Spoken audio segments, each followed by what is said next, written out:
Hey, this is Sam Furman, and I want to talk to you a little bit today about crafting your future and a little bit about what I have come to know as a word called Futuristic Otaku. And this is a word that otaku is a Japanese word, and we'll talk about what that means here in a minute. But when I started going through Mark Hoverson's course, Solomon CEO 10 Million Plus, there's one of the codes inside that course. It's called Futuristic Otaku. And so I want to just share a little bit of information about what I know or I've learned from that here recently. Normally this class goes for $5,000 or this course, so I share it with you freely because I think it's valuable information. And so this is one of my first times using ScreenFlow here. So if the recording sucks or whatever, or if it looks kind of junky or janky, forgive me. That's the one thing about being an entrepreneur is you don't have to be perfect with it. You just have to do it. Okay, but so for a second, just stop and think about the future. And if you're an entrepreneur or a marketer, it's really important to understand this because people, when they buy products from you, they're buying things for the best possible future result. If you think about it, everything is literally in the future in regards to your business. And this is the same for real estate or a lot of other business models. Everything is in the future, meaning people who buy your products or use your services, they do so because of the feelings they'll experience in the future. And those are really the catalysts that compel people to buy. All right. And well, Mark, he gives a couple of spiritual quotes from the Bible in his course. I want to just talk a little bit about them and the wisdom that's in there. And regardless of your religious beliefs or whatever if you believe in God or not, or whatever your feelings are about the higher being or whatever, that's cool. There's still relevant information here. Myself, I believe there's an infinite intelligence, and I am have the wisdom and you know I guess wherewithal to say, hey, I'm able to extract, and look at something and garner the value of it. And so the Bible is full of really cool and interesting stories and wise wisdom, right? It's full of wisdom that regardless of your beliefs, it can be applied to modern day life. So with that just in the front there, let's talk a little bit about the book of Proverbs. Now, this course I'm talking about, Solomon's CEO, King Solomon was a king back in biblical times, and he wrote, he's responsible for the book of Proverbs. And originally, the book of Proverbs was meant for young people to read and to kind of take heed, although it can be useful for whatever age you are. So let's look at the first verse, which is, "Where there is no vision, the people cast off restraint. But happy is he who keeps the law." And that's from Proverbs 29:18. Right? So where there is no vision, people cast off restraint. But happy is he who keeps the law. And by law, I mean, things that you should do, things that you should not do. Right? And just to back up for a second, when the word otaku is Japanese for, an obsession or strong obsession. And so when we talk about, futuristic otaku, or unique obsession, sorry, it's a unique obsession. We're talking about developing a unique obsession with the future. And for a lot of people, when there is no vision, there really is no future because you don't have if you don't have a plan, it's kind of like a ship without a rudder, right? You're moving through life with no clear direction or belief, or vision, whether it's for your business, your life, or whatever.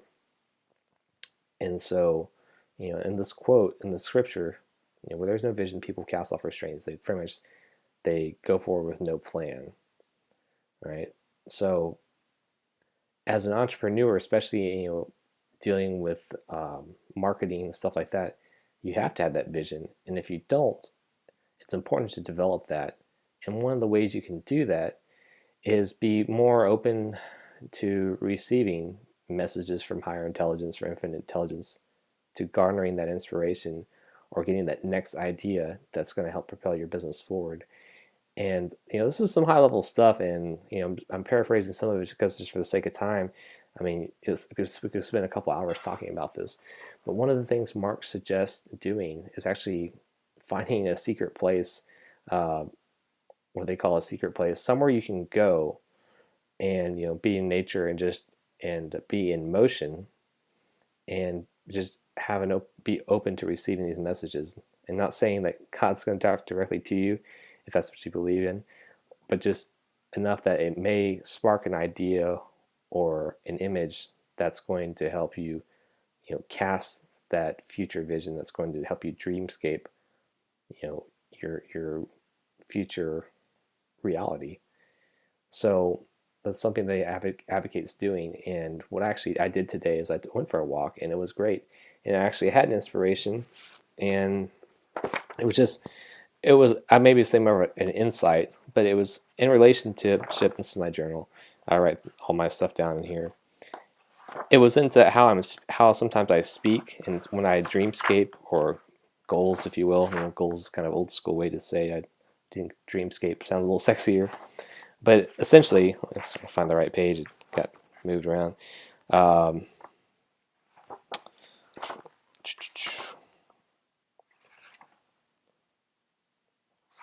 There it is. Yeah. When I'm talking about things, my dreams, or my goals, if you will, that it's important to talk about them in present tense. Like, for me, I desire to be a millionaire. So instead of saying in the future or in 5 years from now, I will be a millionaire, say I am a millionaire now, right? That was a huge distinction, like the way you write things, because, and this is kind of getting off track here, we get into quantum mechanics and everything else, and the field of infinite possibility, you'll kind of see what I'm talking about there. So that was just an example of a distinction I had for me because I went on this walk. Now, so when you have no plans or vision for the future, there's a loss of direction, right? So how do you gain that vision? Going back to the Bible there's an interesting correlation between motion and revelation. When you look in there's a lot of stories like, Adam was in the garden, or Moses walked on the mountain with God, or Jesus walked in the gardens and they received inspiration. There's this interesting correlation. It's kind of cool. So, being able to find these secret places and listen and receive messages is, of value.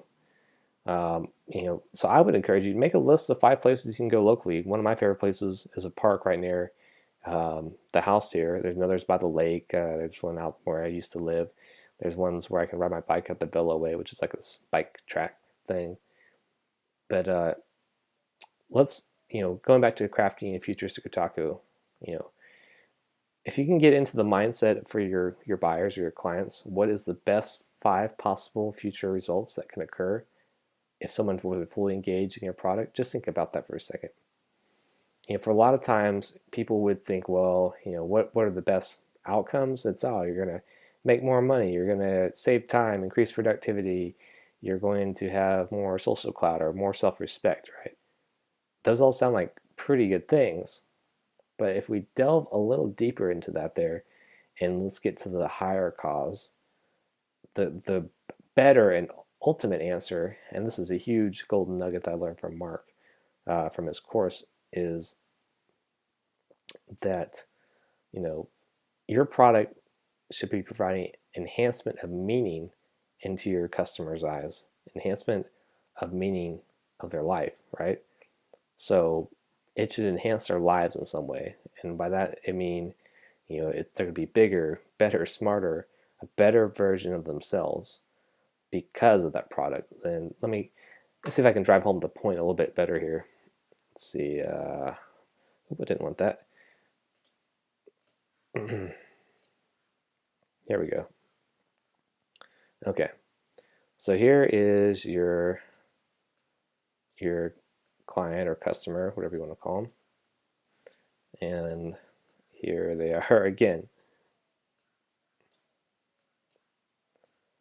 Right? Literally, when you should get in the mindset of when you're selling that your product, and this represents your product, is this cool little portal that when people go through the portal, they become that bigger, better, sexier, more attractive, more whatever self, right?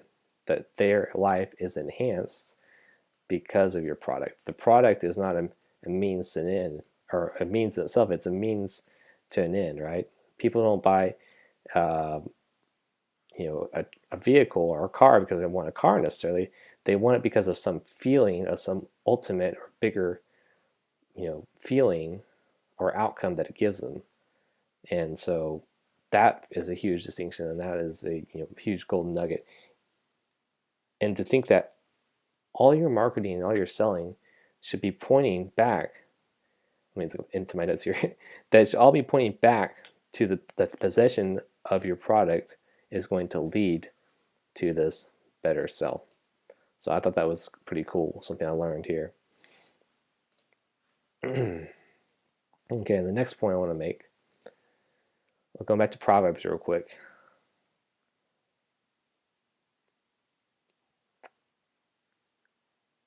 So here's another quote. The plans of the diligent surely lead to profit, just as haste surely leads to poverty. And by haste we mean things that people think sloppy or speedy, right? People you can bounce around and not have a plan, but you can be fast and busy about it. I'm guilty of this in my own business. In the past, I you know felt guilty for not taking action, so you end up doing stuff that really doesn't matter. It's just busy work, but you're actually, because I didn't have a vision of the future, a clear vision of the future. I didn't have that futuristic otaku. I hadn't developed a unique obsession about the future yet. I didn't have a clear vision, so I just was busy, busy, busy. So let's make money here now, today, right? I wasn't thinking about what it is, what the business model is, what's the future going to look like. How can I be of service to people in the future, right? That hadn't entered into my mind yet. And for a lot of people who are entrepreneurs or just getting started, that's a huge problem. And for people who are not entrepreneurs yet, or maybe they're interested in doing it, a lot of people will have a tendency of just living day to day. They kind of go from paycheck to paycheck, and they never really plan past a couple of months. And if you're one of those people, I used to be one of those people, don't feel bad about it. Right? It's not an identity. It's just a circumstance of things that have happened in the past. Right? It's something that you can change. You can change it today. So if you're one of those people, you just, first off, don't deny it. Just be with it and accept it, and then have a good laugh about it, because you can change it. Forgive yourself and let it go. Right? You don't have to be one of those people that has no plan. What you have to do, though, is you need to sit down and get serious with yourself and start planning out what it is that you desire for your future. What is it that that you truly, in your hearts, what is it that it desires. Right? And this is something new. I'm trying not to use the word want, because want is bad. And by using the word want, when you say I want to be a millionaire, or I want a new car, or whatever it is that you want. All right, want is a kind of it's a eternal state. It's nothing. It's something that can never be fulfilled, right? Because the want is a constant state. It never can be achieved. It's kind of like maybe it's like pie. It's never ending. Because when you want something, and when you're in that condition of want, right? It's always something else, something else, something else. Instead, you should use the word desire. Desire is a much better word to use. So if you desire to become a millionaire, have reasons behind that, why you desire it, and start building that future vision. Think of the higher cause or the higher reason of why you want to be a millionaire. It's surely not just for the sake of having the physical money. It's for some higher, better reason. Okay. So as you start to create that vision and start to get inspiration about what it is that you want, this is going to really help you develop that otaku or that futuristic obsession. Is getting super crystal clear on what you want. And when you do start writing out your vision for the future, when you call it dreamscaping, kind of the old school term is goal setting. That's kind of 1980s. Dreamscaping is a much sexier word, in my opinion. when you start to dreamscape your vision for the future, it's very important that you be as specific as possible. And when I mean specific, I can kind of give an example down in the blog post here. It's, be, be super specific, have a lot of details. So instead of saying, I want a nice car, and there's that word want, try this. I desire a black Audi R8 2014 6-speed manual with sport suspension package, alloy wheels, twin turbo upgrade, V12, leather seats with red stitching. Get as specific as possible, because the universe, or whatever you want to believe, it does not deliver nice car. That's confusing. It cannot happen. But when you get crystal clear about your desires, that's going to help you hold that future vision together, and then it's going to build on itself. It's okay, well, these are things I desire. How can I achieve those things? And then your business or whatever it is the means to those ends, and the feelings that those things bring you, of having the exhilaration of having that car that will make you feel better and sexier about yourself, and allow you to spend time with close friends and have a lot of fun. All these things stack on each other, and it all starts with casting a dream, or a vision, and that all starts with having an obsession about the future, and that happens from really thinking of the best possible outcomes. So if you're starting to see, everything in here is related. And okay, so I know I've been going on a little bit here. I'm trying to wrap this up. I'm kind of bouncing around here. They're just so excited to have all these things I've been learning and starting to implement in my life. Here's something that you can, here's another quote let's talk about real quick. And this is from Proverbs 13:22. So the plans of the diligent, and by diligent we mean determined, resilient, fast, productive, efficient people, live into the future. They provide an inheritance to their children's children. And what's really cool, and part of the going on the walk today was, this was an exercise. I was trying something, and I really was impressed with the results. It felt good. And this is something I'm learning, is that stuff like daily bills, food, shelter, transportation, stuff like that. Wealthy people, diligent people, it doesn't even touch their minds, right? They are instead free to think about their profits and plans that allow them to plan for the future, contributions, companies to be created, and their donations they're going to make. It just frees their mind up. And this is what I tried. This is what I walked, as I'm working, on my future, and as I step into my vision. I went on a walk, and you should try this too, and you can read it below. But go on a walk and imagine a total mental space that is in creation mode only, right? Where you're partnering with an unlimited God, or an infinite intelligence source, the I am, or whatever it is that you believe in. Just believe that you're walking with this entity, and that you have literally zero stress. And just start feeling that, start feeling it now. And just anticipate the feelings and blessings and favor that are going to arrive in your life because of this. Just step into that. So that I would encourage you, go do that today. Do it as soon as possible. If it's nighttime, go first thing in the morning. Just go out for a walk. Just clear your mind. Put the phone on silent. Try it out. Just go for wherever you can. Just go somewhere and be in motion, and clear your mind. Clear the stress that maybe you're feeling if you're not successful, if you're not feeling successful, as an entrepreneur, if you're just starting out. And just clear that stress out. Just step into that space and see how that feels. And for me, it was ultra powerful, and I hope that you also find it powerful too. So go try it out. Take action now. If you're interested in what I'm doing, what businesses I run, you can check out our private Facebook group below by clicking the link. If you're on YouTube, or if you're on my blog post, you can click the banner below there and check out how it's possible you can make your first $20 online with our awesome exclusive community. And so go do that now, or leave a comment below on YouTube or on the blog, and we'll see you on the next video. Hope you've had value and found some good information here. Till next time, we'll see you later.